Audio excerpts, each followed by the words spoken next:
दिखा दीजिए कि मतलब इनकी जटा कितनी भारी है। और सबसे पहले हम लोग लंबाई देखेंगे कि ये देखिए कितनी लंबी लंबाई है इस जटे की, मतलब काफी मुश्किल लग रहा है। मैं हे भगवान, कितनी लेंथ है मैम इस जटाओं की? ये है 60 इंच। मतलब 16 इंच की है? 60 मतलब 60 इंच की आपकी जटा है ये? जी।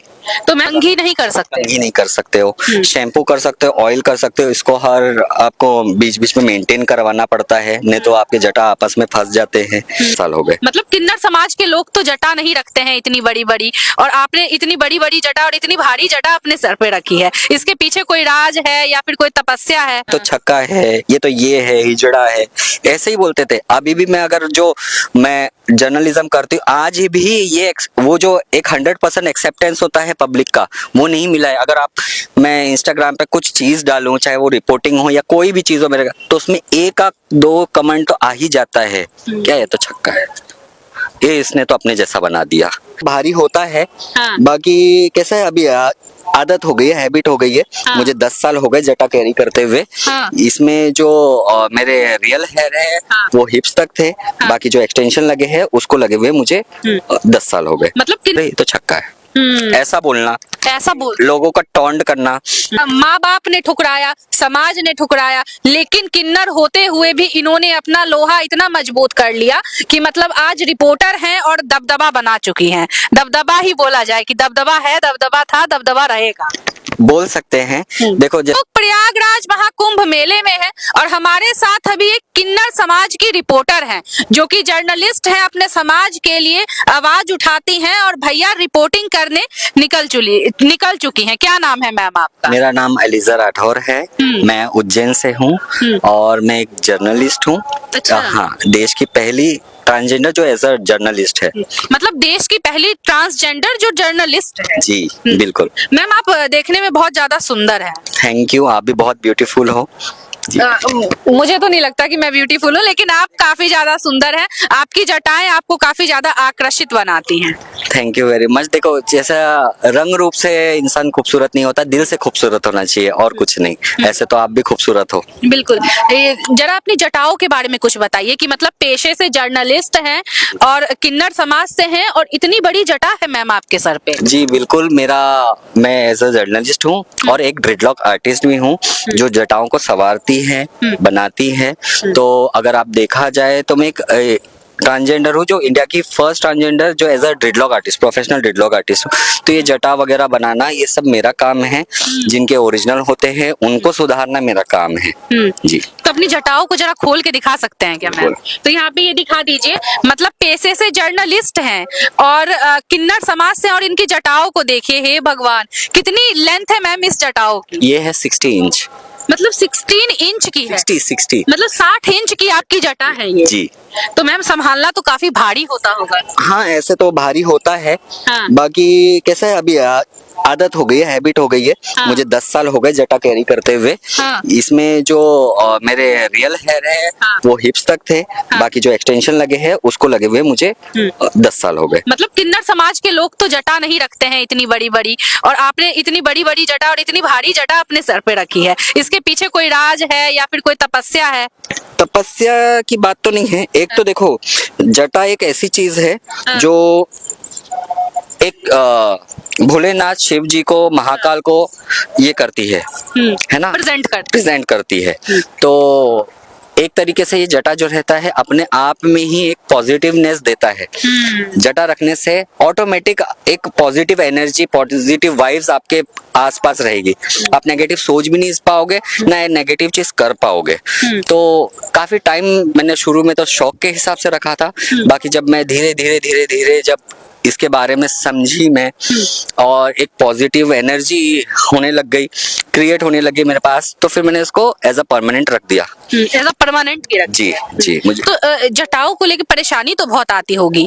मतलब इतना मतलब कठिन काम, पेशे से आप रिपोर्टर हैं और सर पे इतना भारी जटा, मतलब काफी संभालना तो बहुत मुश्किल होता होगा आपके लिए। देखो, कैरी तो करना पड़ता है। स्टार्टिंग में दिक्कत आती है क्योंकि एक हैवी होता है, आप इसमें कॉम नहीं कर सकते हो। अच्छा। हाँ, हाँ, शैम्पू कर सकते हो, ऑयल कंघी नहीं कर सकते। कंघी नहीं कर सकते हो, शैम्पू कर सकते हो, ऑयल कर सकते हो। इसको हर आपको बीच बीच में मेंटेन करवाना पड़ता है, नहीं तो आपके जटा आपस में फंस जाते हैं, बहुत फंस जाते हैं, तो फिर वो एक प्रॉब्लम क्रिएट होता है बाद में ओपन करने के लिए।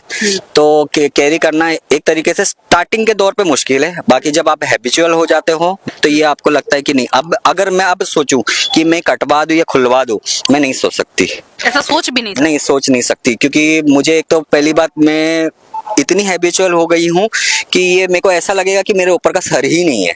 अच्छा। हाँ, फिर एक जो मेरे को ऐसा लगेगा कि मेरे पास से जो पॉजिटिव एनर्जी है, एक पॉजिटिव एरा है, वो मेरे से कट गया।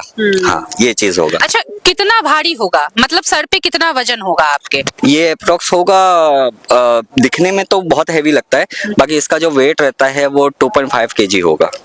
2.5 kg। हाँ। लेकिन आम इंसान के लिए 2 किलो वेट भी काफी ज्यादा है बोला जाए तो। हाँ, ऐसे तो वेट होता है, बाकी क्या करे, देखो कैसा है, अगर आपने किसी चीज को मान लिया है एक रिलीजियसली स्पिरिचुअल से, अगर आप जुड़ गए हो इस चीज से, आप महादेव के भक्त हो, तो ये आपके लिए को 2 किलो क्या 5 किलो 10 किलो रख लो तो कोई मायने नहीं रखता। महादेव को आप आराध्य मानते? बिल्कुल बिल्कुल, मैं महादेव की बहुत बड़ी भक्त हूँ। मैं उज्जैन में रहती हूँ, मतलब मैं अपने महादेव की नगरी है उज्जैन। जी बिल्कुल। तो सबसे पहले मैम को दिखा दीजिए और इनकी जटाओं को दिखा दीजिए, और पेशे से रिपोर्टर है, मतलब अपनी समाज की चीजों को भी आपने दिखाना कब से शुरू कर दिया? मुझे लगभग 6 महीने हो गए हैं जर्नलिज्म में, और मैं सिर्फ अपने समाज, किन्नर समाज के लोग तो बहुत कम थे जर्नलिज्म में, रिपोर्टर्स बहुत कम थे, पत्रकार बहुत कम थे, लेकिन किन्नर समाज से कोई पत्रकार सामने आए, ऐसा देख के लोगों को बड़ा आश्चर्यचकित लगता है। बिल्कुल आश्चर्यचकित होगा, क्योंकि लोगों ने कैसा है, अगर मैं बात करूं 10-15 साल पहले की, हमको आज भी एक्सेप्ट नहीं करते कहीं कहीं, और वो टाइम पे तो एक्सेप्टेंस था ही नहीं, चाहे वो फैमिली हो या बाहरी दुनिया हो। मतलब परिवार वालों ने भी आपको ठुकराया? परिवार वालों ने भी, कोई भी हमारे समाज को, हम जैसे लोगों को नहीं एक्सेप्ट करता है ना, तो हम खुद ही दूरी बना लेते, कुछ परिवार अलग कर लेते हैं, कुछ खुद दूर बना लेते हैं।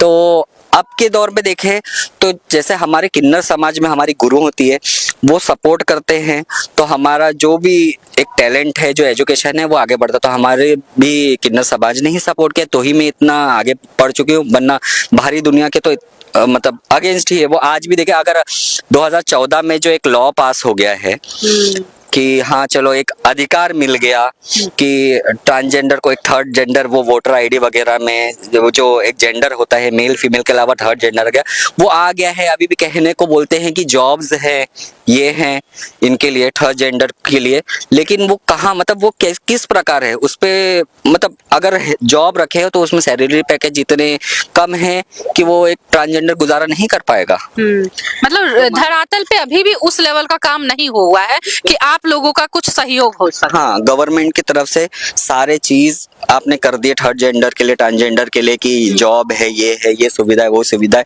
लेकिन वो एक जो रहता है रिक्वायरमेंट थर्ड जेंडर का, उस पे नहीं है। अगर मान लो कि आप कोई जॉब लग रहा है, एक ट्रांसजेंडर, एक नॉर्मल इंसान तो चलो कर लेता है, उसके घर में 10 जन कमाने वाले रहते हैं, हमारा कोई घर परिवार नहीं रहता है, कोई घर परिवार नहीं, कोई नहीं रहता, हमारा खाली किन्नर समाज है, सब किन्नर समाज। हाँ, हमारी गुरु रहते हैं, हमारे चेले होते हैं, तो उसमें अगर 5-6 हजार की आप जॉब दोगे तो पूरे आज के टाइम पे 5-6 हजार क्या है। बिल्कुल। तो जब से आपने माइक को पकड़ा और जब से आप मतलब फील्ड में निकल गई माइक को पकड़ के, तो तब से आपको मान सम्मान मिला है या नहीं?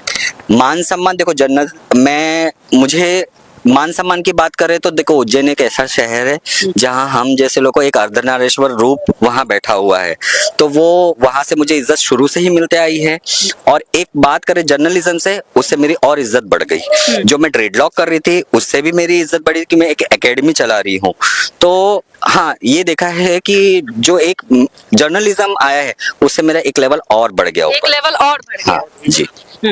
तो माँ बाप ने ठुकराया, समाज ने ठुकराया, लेकिन किन्नर होते हुए भी इन्होंने अपना लोहा इतना मजबूत कर लिया कि मतलब आज रिपोर्टर हैं और दबदबा बना चुकी हैं। दबदबा ही बोला जाए कि दबदबा है, दबदबा था, दबदबा रहेगा, बोल सकते हैं। देखो जैसे अगर आपने माँ बाप की याद आती है, माँ बाप की याद क्यों नहीं आएगी, आएगी, माँ बाप की याद आती है, बात होती है माँ बाप, बात जैसे बहुत कम होती है, बहुत कम होती हाँ, मतलब मेरे घर परिवार में से अगर मैं सच बोलूं तो मेरी मम्मी का कभी कभी कॉल आ जाता है तो मेरी बात हो जाती है। बाकी और किसी फैमिली का किसी का नहीं आता है। किसी का कॉल नहीं आता। किसी का नहीं मतलब माँ बाप ने क्यों ठुकरा दिया आप लोगों को? आपने ठुकराया है। मैं ये नहीं बोल सकती मुझे मेरे माँ बाप ने ठुकराया, लेकिन एक वो रहता है ना कि मेरे माँ बाप ने मुझे उस तरीके से वो टाइम पे एक्सेप्ट नहीं किया। तो वो जो होता है कि जब मुझे ये चीज समझ में आ रही थी कि मतलब मेरे रिलेटिव्स में ही ऐसा था कि जो हमारे जो रिलेटिव्स रहते हैं वो ऐसा देखे कि हाँ ये तो ऐसा है, तो ये बोलते अरे ये तो छक्का है। ऐसा बोलना, ऐसा बोल लोगों का टॉन्ट करना, तो वो चीज मेरे को खटकती थी कि ये चीज